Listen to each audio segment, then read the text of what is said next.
Fala aí, fanático vascaíno, fanática vascaína. Seja muito bem-vindo à sua casa, que é o seu canal, para você debater a nossa paixão, que é o Vasco da Gama.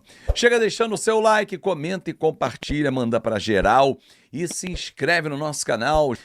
Qual é a palavra que define a arbitragem absurda, vergonhosa, escandalosa? Você pode usar o termo que quiser, incompetente, do árbitro de ontem, Seu Flávio de Souza, paulista, da FIFA, que expulsou o Léo Jardim. Primeiro de tudo, qual é o poder que um árbitro pode ter num jogo? Comandar as regras da partida, acrescentar o tempo em caso de cera, mas ele não é médico. Se um jogador cai e pede o atendimento médico, e principalmente se ele é o goleiro, porque não pode recomeçar o jogo com o goleiro no chão, ele não tem esse direito. Ele não tem esse direito. O Léo Jardim estava amarelado, caiu, alegando dor, e ele não permitiu que fosse atendido. E segundo o relato Fernando Diniz após a partida, o Léo teria dito no vestiário que ele avisou que iria expulsá-lo se ele não levantasse, e o fez. Agora eu pergunto para você, torcedor. Quando que você viu um árbitro expulsar um goleiro por cair, alegando dor, e ele, doutor Flávio, né, porque ele é médico, deve ser, porque como profissão não é arbitragem, deve ter uma outra, ele é médico. Ele olhou sem examinar, sem encostar no paciente, o doutor Flávio Rodrigues de Souza, né, o árbitro da partida FIFA, foi lá e falou assim, não, você não tem nada, levanta, eu já vi daqui. Que absurdo. Outro absurdo foi o médico do Vasco também não estar ali, porque o Léo Jardim estava caído há um tempo. Por que o médico não estava ali? Eu não entendi também, o doutor Gustavo Caldeira não está ali do lado, não ter corrido. Até porque ele poderia testar. Não, Flávio, ele está com problema, está com uma dor no quadril, dor na perna, enfim, alguma coisa. Mas o árbitro, de forma arbitrária, resolveu dar cartão amarelo e expulsou o Léo Jardim. 38 do segundo tempo, aquela confusão, o jogo foi recomeçar 42. Ah, foi por isso que saiu o gol do Internacional? Não, porque o Vasco jogou muito mal o segundo tempo.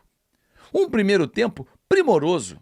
Mandou, encurralou. Até os 30 do primeiro tempo, o Inter não viu a cor da bola. O Vasco jogou criando um monte de oportunidades. Foram 14 no primeiro tempo. 4 no alvo. Verratti perdeu gols. Perdeu uma chapada num cruzamento do David. Depois uma bola que o David serviu aí na entrada da área e chutou para fora. A cabeçada, ok, deu azar. Mas outros gols nós perdemos, outras bolas, o Rocher pegou, um chute do David, o outro do Paulo Henrique. Éramos para ter vencido por 3-0 ou 3-1, porque eles até criaram algumas oportunidades. Mas o Vasco tem sido incompetente para acertar o alvo. Chutou 15 vezes no gol, acertou 5. Não pode. Não pode ter apenas 30% de índice de aproveitamento. O pé não está na forma, não está calibrado. Mas teve volume, isso é muito legal. Porém, não adianta ter o volume e não ter a eficiência. Porque senão, foi o que disse o Diniz. Ah, o time está entendendo, o time está crescendo, o time está jogando, tendo volume, era para ter ganho do Grêmio, era para ter ganho do Del Valle, vai ficar só no era. Não, tem que ganhar, tem que botar a bola no gol, tem que vencer. Ontem o Vasco tinha volume para matar o Inter no primeiro tempo e aí administraria no segundo tempo. Porém, faltou ao Fernando Diniz uma leitura mais inteligente do segundo tempo. Óbvio que o time do Inter iria para cima. Ele até disse na coletiva, não, a minha proposta de jogo no segundo tempo é tocar curto e sair.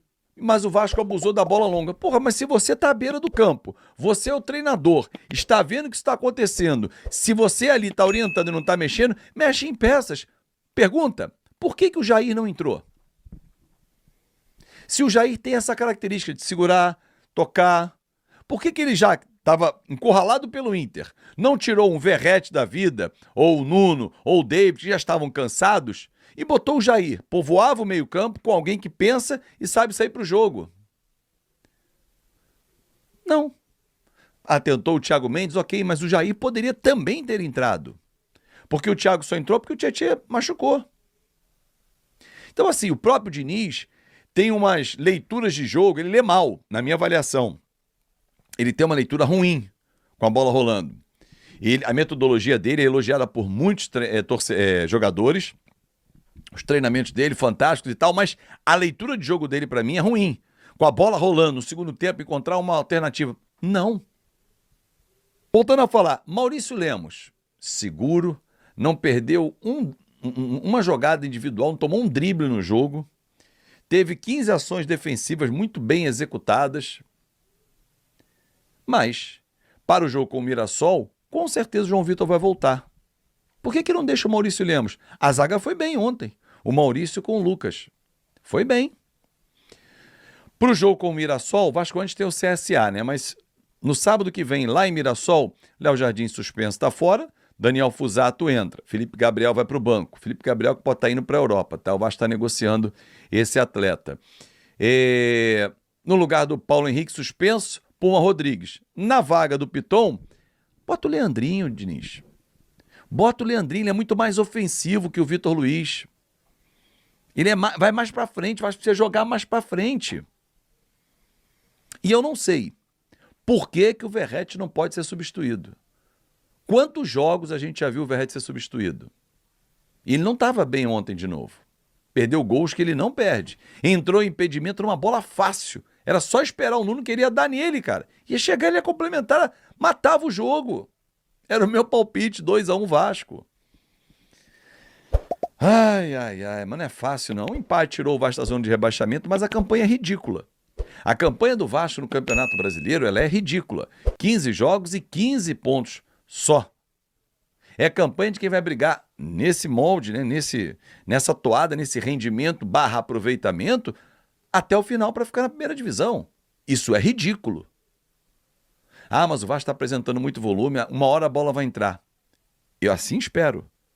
Mas se não acertar a pontaria, essa hora vai demorar, ó. Um tempo, o relógio vai parar e a bola não vai entrar. Vamos juntos, galera. Espero vocês mais tarde no nosso Na Conta KTO. Desejo a você uma ótima semana. Quarta-feira tem um grande jogo com o CSA. O Vasco não venceu depois da volta da Copa do Mundo de Clubes. 3 empates e 2 derrotas. 5 jogos sem vencer. A última vitória foi dia 12 de junho. Já vamos para mais de um mês e meio sem vencer. É muito tempo. Ah, Fábio, mas nesse período teve o Mundial de Clubes. Então tá bom. Voltamos no Mundial de Clubes. Há 15 dias no Campeonato Brasileiro. 15 dias que nós não vencemos. Brasileiro e Sul-Americana. Tem alguma coisa errada. A pontaria tem muito a ver? Tem.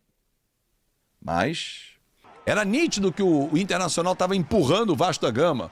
Ah, mas o Vasco não tem banco, Fábio. Givanildes, a minha sugestão estava no banco.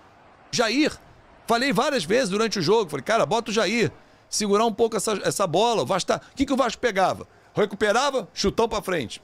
Bola no Inter. Ó, é só a gente olhar rapidamente aqui, ó. Vou pegar aqui a estatística do segundo tempo, né? Desse jogo. Vamos lá. Vamos lá. Estatística do segundo tempo. Foi 68% posse de bola pro Inter. 32% pro Vasco. 19 finalizações contra 1. Jogo inteiro.